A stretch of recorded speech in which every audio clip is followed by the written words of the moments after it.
కొండమీది దేవర కొండంత ఉత్సవానికి సిద్ధమవుతున్నాడు. ఏడుకొండల స్వామి వైభవాన్ని 7 లోకాలకు చాటే వేడుక జరగబోతోంది. ఈ నెల 16 నుంచి 24 వరకు శ్రీవారి వార్షిక బ్రహ్మోత్సవాలను జరిపించేందుకు సిద్ధమైంది టీటీడీ. రకరకాల వాహనాలు, విశేష అలంకారాల్లో తిరుమాడ వీధుల్లో ఊరేగుతూ భక్తులను అనుగ్రహించబోతున్నాడు తిరుమలేశుడు. అసలు ఈ బ్రహ్మోత్సవాలను ఎందుకు చేస్తారు, ఎప్పుడు మొదలయ్యాయి, ఇన్ని అలంకారాలు ఎందుకు, అన్నేసి వాహన సేవలు ఎందుకు, బ్రహ్మోత్సవ సంరంభం భక్తజన లోకానికి ఎలాంటి సందేశం పంపుతోందో చూద్దాం.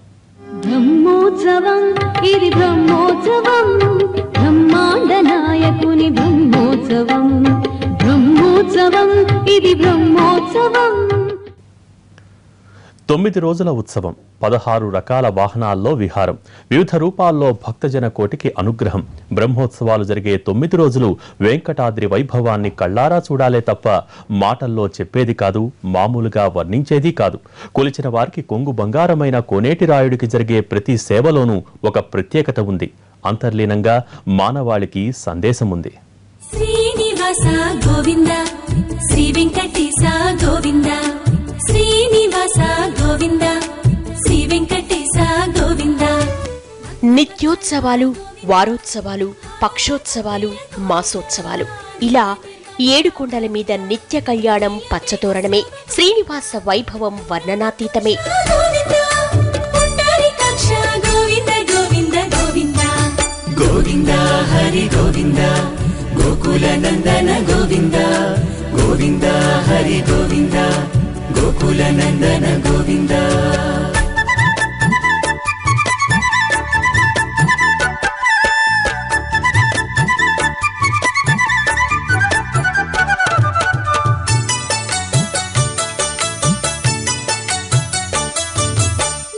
సుప్రభాతం నుంచి ఏకాంత సేవ దాకా పద్మావతి విభుడికి ప్రతి సేవ ప్రత్యేకమే, ప్రతి క్షణం శోభాయమానమే. గోవింద, శ్రీ వెంకటేశ గోవింద, శ్రీనివాస గోవింద, శ్రీ వెంకటేశ గోవింద, భక్తవత్సల గోవింద. వెంకటాద్రి మీద ప్రతిరోజు పండుగ రోజే అయినా వార్షిక బ్రహ్మోత్సవాల వైభవం ఇంకొంచెం ఎక్కువ. వాటిని జరిపించే తీరే ప్రత్యేకం. 7 కొండల స్వామి జన్మ నక్షత్రమైన శ్రవణ నక్షత్రం రోజుకు ముగిసేలా సాక్షాత్తు బ్రహ్మదేవుడే జరిపించాడని చెప్పుకునే ఉత్సవమే బ్రహ్మోత్సవం. గోవింద, గోకుల నందన గోవింద.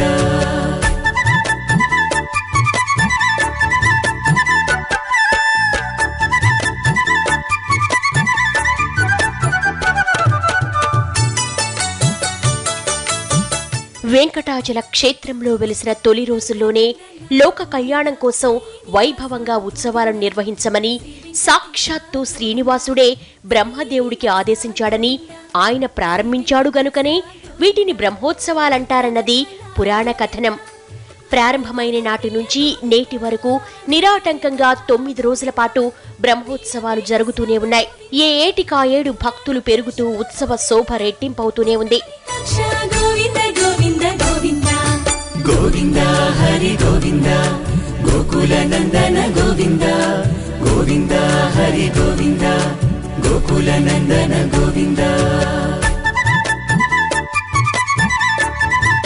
క్రీస్తు శకం 614 నుంచి మాత్రం చారిత్రక ఆధారాలున్నాయి. పల్లవరాణి సామవై ఈ ఉత్సవాల సమయంలోనే ఆలయానికి మనవాళ్ల పెరుమాళ్లు అనే వెండి భోగ శ్రీనివాసమూర్తి విగ్రహాన్ని సమర్పించినట్లు చరిత్ర చెబుతోంది.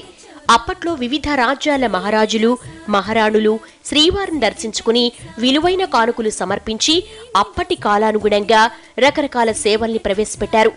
కాలక్రమంలో ఆ సేవలు ఆగిపోయినా, వాటిని జరిపించే విధానం మారినా బ్రహ్మోత్సవాల తీరు మాత్రం మారలేదు. ఎప్పటికప్పుడు ఆదరణ పెరుగుతూనే ఉంది. ఏ ఏటికాయేడు వైభవంగా జరుగుతూనే ఉన్నాయి. కొండలరాయుడి వైభవాన్ని చాటుతూనే ఉన్నాయి. గోవింద హరి గోవింద, గోకుల నందన గోవింద, గోవింద హరి గోవింద, గోకుల నందన గోవింద. బ్రహ్మోత్సవాల సమయంలో ఇప్పటికీ స్వామివారి వాహన సేవలు జరిగే సమయంలో ముందుగా బ్రహ్మరథం వెళుతుంది. ఈ రథంలోనే నిరాకారుడైన బ్రహ్మదేవుడు ఉండి కార్యక్రమాన్ని జరిపిస్తాడట. అన్ని వాహన సేవలు ఉన్నా ఒక్క రథోత్సవం రోజున మాత్రం బ్రహ్మరథం ఉండదు. ఆ రోజున స్వయంగా బ్రహ్మే శ్రీవారి రథం పగ్గాలు పట్టుకుని నడిపిస్తాడు అన్నది నమ్మకం. శ్రీ వెంకటేశ గోవింద, భక్తవత్సల గోవింద, భాగవత ప్రియ గోవింద, నిత్య నిర్మల గోవింద, నీలమేఘ శ్యామ గోవింద, పురాణ పురుష గోవింద, పుండరీకాక్ష గోవింద గోవింద గోవింద. ధ్వజారోహణంతో ప్రారంభమయ్యే బ్రహ్మోత్సవాలు ధ్వజావరోహణంతో ముగుస్తాయి. చాంద్రమానం ప్రకారం ప్రతి 3 ఏళ్లకోసారి అధిక మాసం వస్తుంది. అలా వచ్చిన సందర్భాల్లో కన్యామాసంలో ఒక బ్రహ్మోత్సవం, దసరా నవరాత్రుల్లో మరో బ్రహ్మోత్సవం నిర్వహిస్తారు. భాద్రపద మాసంలో అంటే కన్యామాసంలో జరిపే ఉత్సవాలను వార్షిక బ్రహ్మోత్సవాలని, దసరా సమయంలో నిర్వహించే వాటిని నవరాత్రి బ్రహ్మోత్సవాలు అని పిలుస్తారు. అధిక మాసంలో చేసే నవరాత్రి బ్రహ్మోత్సవాలకు ధ్వజారోహణం, అవరోహణం వంటివి ఉండవు. అలాగే 8వ రోజున రథోత్సవం ఉండదు. అందుకు బదులుగా స్వర్ణరథం ఊరేగింపుంటుంది. అధిక మాసంలో వచ్చే మొదటి బ్రహ్మోత్సవాన్ని శాస్త్రోక్తంగా జరిపితే 2వ ఉత్సవాన్ని సాదాసీదాగా చేస్తారు. నిర్మల గోవింద, నీలమేఘ శ్యామ గోవింద, పురాణ పురుష గోవింద, పుండరీకాక్ష గోవింద గోవింద గోవింద. గోవింద హరి గోవింద, గోకుల నందన గోవింద, గోవింద హరి గోవింద, గోకుల నందన గోవింద. ఇక పండక్కి ముందు ఇంటిని శుభ్రం చేసుకున్నట్టే బ్రహ్మోత్సవాలకు ముందొచ్చే మంగళవారం కోయిల్ ఆళ్వారు తిరుమంజనం పేరుతో మహాద్వారం నుంచి ఆనంద నిలయం వరకు శుద్ధి చేస్తారు. ఆ తరువాత అలంకరణ పనులు మొదలవుతాయి. పూల పందిళ్లు, మామిడి తోరణాలతో వెంకటాద్రి శోభాయమానంగా మారుతుంది. ఈ టైంలో కొండ మీద చేసే విద్యుత్ దీపాల అలంకరణ నభూతో అన్న రీతిలో ఉంటుంది. పురాణ గాథలను కళ్ళక్కడుతూ ఈ అలంకరణలు ఉంటాయి. శ్రీ వెంకటేశ గోవింద, భక్తవత్సల గోవింద, భాగవత ప్రియ గోవింద, నిత్య నిర్మల గోవింద, నీలమేఘ శ్యామ గోవింద, పురాణ పురుష గోవింద, పుండరీకాక్ష గోవింద గోవింద గోవింద. ధ్వజారోహణానికి ముందు రోజు స్వామివారి సర్వసేనాధిపతి తిరుమాడ వీధుల్లో ఊరేగుతూ నైరుతి మూలన ఉన్న వసంత మండపానికి చేరుకుంటారు. అక్కడ భూమి పూజ చేశాక పుట్టమన్ను సేకరించి ఆలయంలోకి తీసుకొచ్చి అందులో నవధాన్యాలు నాటతారు. ఆ మొక్కలు ఎంత ఏపుగా పెరిగితే ఆ సంవత్సరం అంత బావుంటుందన్నది విశ్వాసం. నందనందన గోవింద, నవనీత చోర గోవింద, శ్రీనివాస గోవింద, శ్రీ వెంకటేశ గోవింద, శ్రీనివాస గోవింద. తరువాతి వేడుక ధ్వజారోహణం. వైఖాన సాగమ శాస్త్ర ప్రకారం గరుడు ముల్లోకాలకు వెళ్లి దేవతలను ఆహ్వానించేదే ధ్వజారోహణం. శ్రీదేవి భూదేవి సమేత మలయప్ప స్వామి సమక్షంలో ధ్వజస్తంభంపై గరుడ పటాన్ని ఎగురవేస్తారు. ఈ సమయంలో స్వామివారికి ముద్గులాన్నాన్ని నైవేద్యంగా నివేదిస్తారు అర్చకులు. ఈ ప్రసాదాన్ని స్వీకరిస్తే పిల్లలు పుడతారన్నది నమ్మకం. ధ్వజారోహణం జరిగే రోజు రాత్రి నుంచే వాహన సేవలు మొదలవుతాయి. కోలాహలం రెట్టింపవుతుంది. 16 రకాల వాహన సేవలు. ఏమిటా వాహనాల విశిష్టత? ఒక్కో రోజు 2 వాహనాల మీద ఊరేగించడం వెనుక పరమార్థం ఏంటి? సాధారణ రోజుల్లో అన్ని వాహనాలు ఎందుకు కనిపించవు? బ్రహ్మోత్సవాల టైంలోనే ఎందుకు బయటకు తీస్తారు?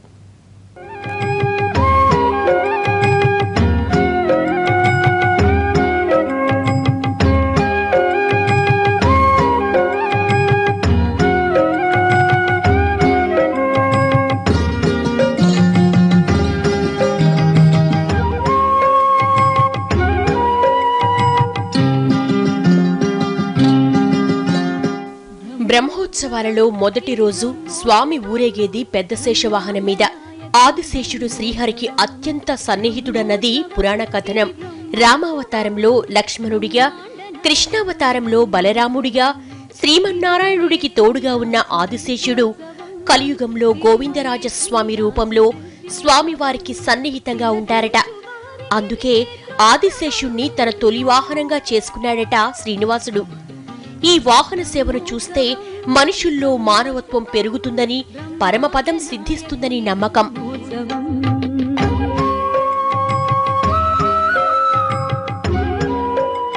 రెండో రోజు ఉదయం శ్రీవారు చిన్న శేష వాహనంపై ఊరేగుతూ భక్తులను అనుగ్రహిస్తారు. పెద్ద శేష వాహనాన్ని ఆదిశేషుడిగాను, చిన్న శేష వాహనాన్ని వాసుకిగాను భావిస్తారు భక్తులు. పెద్ద శేష వాహనం మీద శ్రీదేవి భూదేవి సమేతుడైన మలయప్ప స్వామి భక్తులకు దర్శనమిస్తే, చిన్న శేష వాహనంపై మలయప్ప స్వామి వారు మాత్రమే ఊరేగుతారు. ఈ వాహనాన్ని దర్శించుకుంటే యోగ సిద్ధి ఫలం లభిస్తుందని భక్తుల నమ్మకం.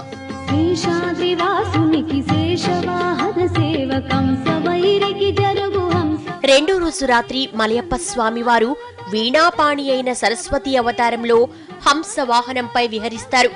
హంస వాహనంపై స్వామివారిని దర్శించుకుంటే మనుషుల్లో అహంభావం తొలగిపోతుందన్నది విశ్వాసం.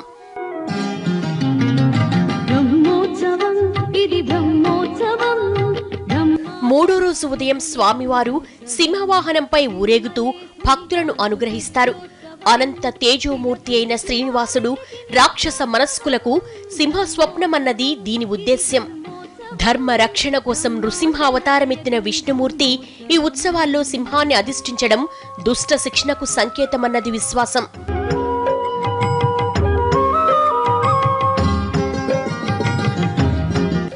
మూడో రోజు రాత్రి ముత్యపు పందిరి వాహనంపై ఇరువురు దేవతలతో కలిసి కనిపిస్తాడు శ్రీనివాసుడు. ముత్యాలు విలువైనవి, చల్లదనాన్నిస్తాయి. చల్లని ముత్యాల కింద నిలిచిన శ్రీనివాసుని దర్శనం ఇహలోహ తాపాన్ని పోగొట్టి జీవితాన్ని ఆనందమయం చేస్తుందన్నది భక్తుల నమ్మకం.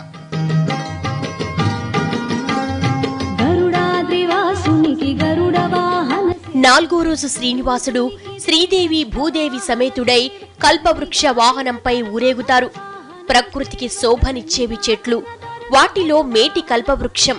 వాంఛిత ఫలాన్నిచ్చే కల్పవృక్ష వాహనంపై స్వామివారిని దర్శించుకుంటే కోరిన కోర్కెలు నెరవేరుతాయన్నది నమ్మకం.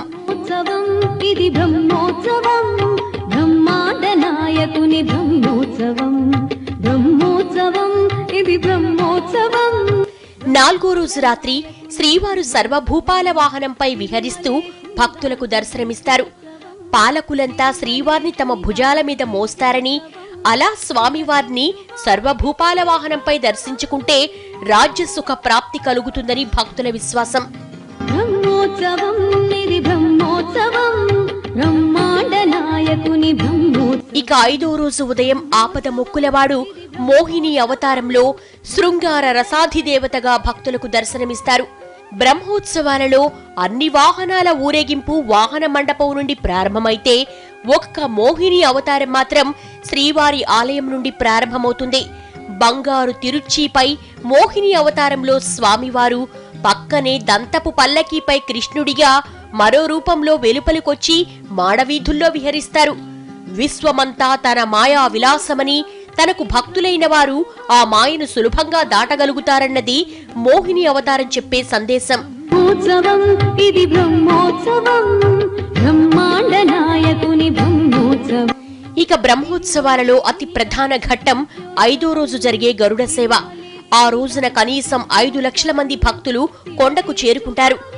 ఆ రోజున మూల విరాట్టు అలంకారం మొత్తం ఉత్సవమూర్తికుంటుంది.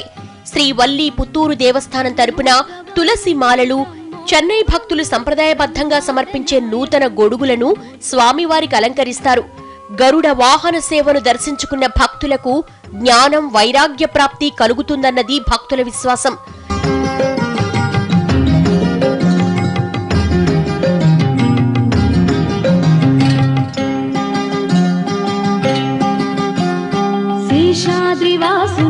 ఆరవ రోజు ఉదయం వరదహస్తం దాల్చిన వెంకటాద్రి రాముడు హనుమంత వాహనం మీద, ఆ రోజు సాయంత్రం స్వర్ణ రథం మీద ఊరేగుతారు.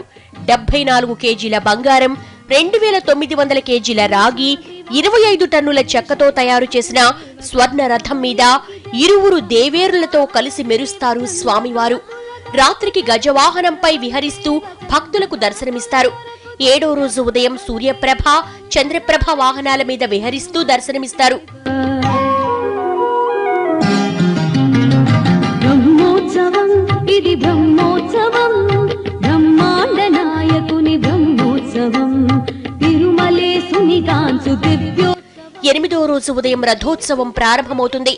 శ్రీదేవి భూదేవి సమేతుడైన మలయప్ప స్వామిని దాదాపు 3 గంటల పాటు మాడవీధుల్లో రథంలో ఊరేగిస్తారు. బ్రహ్మదేవుడే ఈ రథానికి సారథిగా ఉంటాడన్నది భక్తుల నమ్మకం.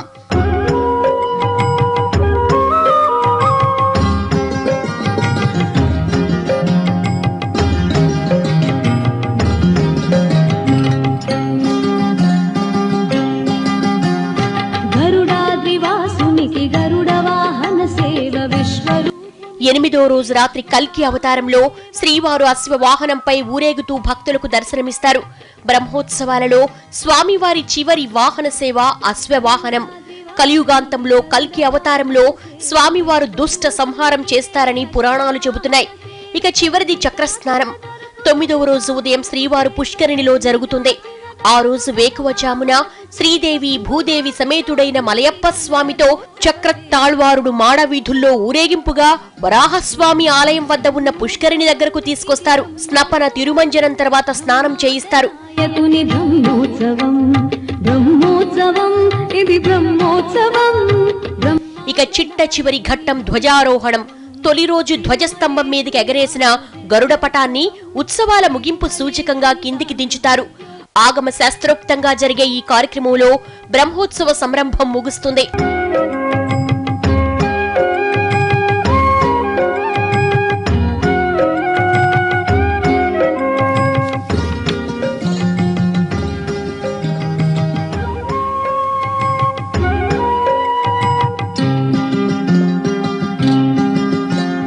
బ్రహ్మోత్సవం ఇది బ్రహ్మోత్సవం ఇది ఇవాల్టి స్పెషల్ ఫోకస్. నమస్తే.